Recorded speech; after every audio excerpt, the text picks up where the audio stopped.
కంచె గచ్చిబౌలి భూముల వ్యవహారంపై తెలంగాణ కాంగ్రెస్ రాష్ట్ర వ్యవహారాల ఇన్ఛార్జి మీనాక్షి నటరాజన్ వరుసగా సమావేశాలను నిర్వహిస్తున్నారు. గాంధీభవన్లో ఎన్ఎస్యుఐ యూత్ కాంగ్రెస్ నేతలతో ఆమె సమావేశమారు. హెచ్సియు ఎన్ఎస్యు నేతలతో మాట్లాడారు. కంచె గచ్చిబౌలి భూములపై మంత్రుల కమిటీతో సెక్రటేరియట్లో మీనాక్షి నటరాజన్ సమావేశమయ్యారు. నిన్న గచ్చిబౌలిలో 3 సమావేశాలను కూడా ఆమె నిర్వహించారు. స్టూడెంట్స్, యూనివర్సిటీ టీచర్స్, జేఏసీ ప్రజా సంఘాలతో మీనాక్షి చర్చించారు.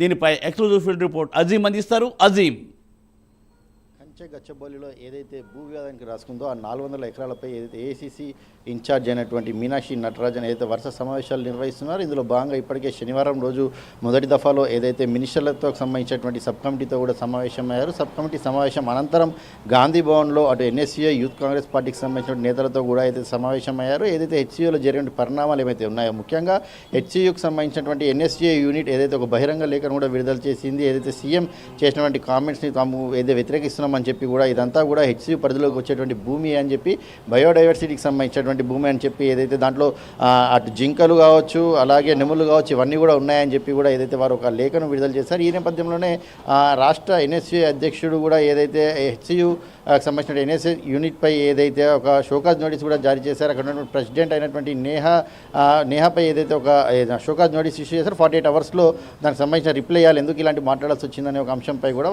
షోకాజ్ నోటీస్ ఇచ్చారు. సో దీనిపై మీనాక్షి నటరాజన్ కొంత ఎన్ఎస్యుఐ అధ్యక్షుడిపై కొంత సీరియస్ అయినట్టు మనకు తెలుస్తుంది. ఎందుకంటే ఇది విద్యార్థులు ఏదైతే తమకు సంబంధించినటువంటి పోరాటం చేస్తున్న నేపథ్యంలో ఎందుకు షోకాజ్ నోటీస్ ఇవ్వాల్సి వచ్చిందని చెప్పి ఏదైతే ఎన్ఎస్యుఐ వారిని ప్రశ్నించినట్టు తెలిసింది. అలాగే ఎన్ఎస్యుఐ యూత్ కాంగ్రెస్ రెండు సంబంధించినటువంటి ఇద్దరు నాయకులతో కూడా ఏదైతే తీవ్రంగా చర్చించి ఎందుకు అసలు ముందుగానే మీరు అక్కడ ఉన్నటువంటి స్టూడెంట్స్తో మాట్లాడే ప్రయత్నం చేయలేదు, మాట్లాడి అక్కడ ఉన్నటువంటి సమస్య ఏంటి, అసలు ప్రధానంగా సమస్యలన్నింటినీ కూడా పార్టీ దృష్టికి తీసుకొచ్చే ప్రయత్నం ఎందుకు చేయలేదనే ఒక అంశంపై కూడా మీనాక్షి నటరాజన్ అటు ఎన్ఎస్యుఐ యూత్ కాంగ్రెస్ నేతలతో డిస్కస్ చేసినట్టు మనకు తెలుస్తుంది. అలాగే నిన్న ఏదైతే గచ్చిబౌలిలోని స్టేడియంలో కూడా ఏదైతే అటు ఉన్నటువంటి హెచ్సియు స్టూడెంట్స్తో పాటు అక్కడ ఉన్నటువంటి టీచర్స్, అలాగే జేఏసీ సంఘాలకు సంబంధించిన ప్రతినిధులతో కూడా ఏదైతే మీనాక్షి నటరాజన్ సమావేశమయ్యారు. సమావేశంలో అసలు హెచ్సియుకి సంబంధించినటువంటి ఎందుకు ఈ వివాదం రాజు చేసుకుంది, ఎందుకంటే కంచె గచ్చిబౌలి 25 సర్వే నెంబర్లో ఇప్పటికే ఆ సర్వే నెంబర్లో అనేక కంపెనీలు కూడా ఉన్నాయి. కానీ ఎందుకు ఈ 400 ఎకరాలపైన ఎందుకు వివాదం జరుగుతుందనే ఒక అంశంపై తాను సుదీర్ఘంగా అక్కడ ఉన్నటువంటి హెచ్సియుకి సంబంధించిన స్టూడెంట్స్తో కావచ్చు, టీచర్స్తో కావచ్చు, జేఏసీకి సంబంధించిన సంఘాల నేతలతో కావచ్చు సుదీర్ఘంగా కూడా చర్చించారు. అక్కడ ఉన్నటువంటి అంశాలన్నింటినీ కూడా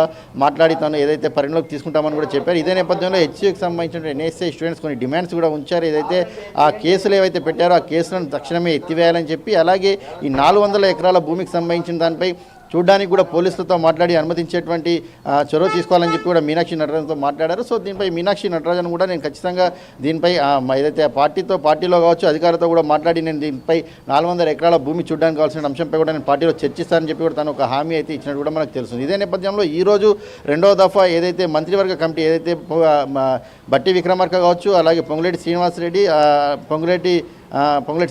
అలాగే ఏదైతే శ్రీరబాబు ముగ్గురుతో ఉన్నటువంటి కమిటీతో కూడా ఈరోజు మరొకసారి సెక్రటరియట్లో కూడా మీనాక్షి నటరాజన్ సమావేశమయ్యారు. ఒకవేళ కమిటీ ఏదైతే సుప్రీంకోర్టుకి నివేదిక ఇవ్వనుందో ఈ నివేదికలో ఎలాంటి అంశాలు పొందుపరుస్తున్నారు, సమస్యలు ఏమున్నాయి, రెక్టిఫై అయ్యాయి, అసలు హెచ్సియుకి సంబంధించినటువంటి భూమి కాదని చెప్పి ఒకవైపు ప్రభుత్వం చెప్తుంది, ఒక వారేమో ఏదైతే హెచ్సియుకి ఉన్నటువంటి పరిధిలో ఉన్నటువంటి భూమి హెచ్సియు ఎక్స్టెన్షన్ కోసం పనికొస్తుందని వారు చెప్తున్నారు. సో అసలు నివేదిక ఎలా ఇవ్వనుంది, ఒకవైపు గవర్నమెంట్ భూమి అని చెప్పినప్పటికీ పరిధి మాత్రం హెచ్సియులో ఉందని చెప్తున్నారు. సో అసలు దీనికి సంబంధించి సుప్రీంకోర్టుకి ఎలాంటి నివేదిక ఉన్నారు, ఏ అంశాలు పొందుపరుస్తున్నారని ఇలాంటి అనేక కోణాల్లో కూడా ఏదైతే ఈరోజు కూడా మరొకసారి మీనాక్షి నటరాజన్ ఏదైతే అటు మంత్రివర్గ ఉపసంఘంతో కూడా ఈరోజు అయితే భేటీ అయ్యారు. భేటీలో అనేక విషయాలు చర్చించారు. నిన్న సంఘాలతో జరిగినటువంటి సమావేశం కావచ్చు, మొన్న NSUI youth Congress HCU students సంబంధించినటువంటి ఎన్ఎస్యుఐ విభాగంతో మాట్లాడిన అంశాలన్నింటినీ కూడా ఇటు ఏదైతే మినిస్టర్స్కి కూడా ఏదైతే కమిటీ సభ్యులకు కూడా తెలియజేయడం జరిగింది. సో ఈ రోజు కూడా ఏదైతే కోర్టులో కూడా ఉండే సుప్రీంకోర్టు పరిధిలో ఉన్నటువంటి నేపథ్యంలో హైకోర్టు ఇప్పుడే చొరవ తీసుకోలేదు, ఖచ్చితంగా ధర్మశాస్త్రం ఏం చెప్పిన తర్వాతనే ఇక్కడ నిర్ణయాలు తీసుకుంటుందని చెప్పి కూడా ఏదైతే కోర్టు కూడా ఈరోజు అయితే ఏదైతే వాయిదా వేసినట్టు కూడా మనకు తెలుస్తుంది. సో ఓవరాల్గా చూసినట్టయితే హెచ్సియు భూ వివాదం కేవలం రాష్ట్రంలో ఢిల్లీకే తాకిందని చెప్పుకోవాలి. ఏదైతే ఏఐసిసి ఢిల్లీలో ఉన్నట్టు ఆఫీస్ ముందు హెచ్సియుకి సంబంధించిన స్టూడెంట్స్ ఎవరైతే ఉన్నారో వారందరూ కూడా దీనికి సంబంధించిన ఫ్లెక్సీలను కావచ్చు, అలాగే పోస్టర్స్ని కావచ్చు అక్కడ పెట్టినట్టు కూడా మనకు తెలుస్తుంది. సో ఈ నేపథ్యంలోనే మీనాక్షి నటరాజన్ ఏదైతే రాష్ట్రానికి వచ్చి ఇక్కడ ఉన్నటువంటి సమస్యను, అసలు విద్యార్థుల్లో ఉన్నటువంటి ఆందోళన ఏంటి, అసలు సమస్య పరిష్కారానికి ఎలాంటి మార్గాలు చూడాలి, అసలు ఎలాంటి అంశాలు పరిణలోకి తీసుకున్నారో, ఎందుకు ఈ వివాదం తలెత్తిందనే అంశాలపై తెలుసుకున్నారు. సో ఈ అంశాలన్నీ కూడా ఢిల్లీకి వెళ్ళి కూడా ఏదైతే మీనాక్షి నటరాజన్ రిపోర్ట్ చేసేటువంటి అవకాశాలు కూడా మనకు కనిపిస్తున్నాయి. మూర్తి,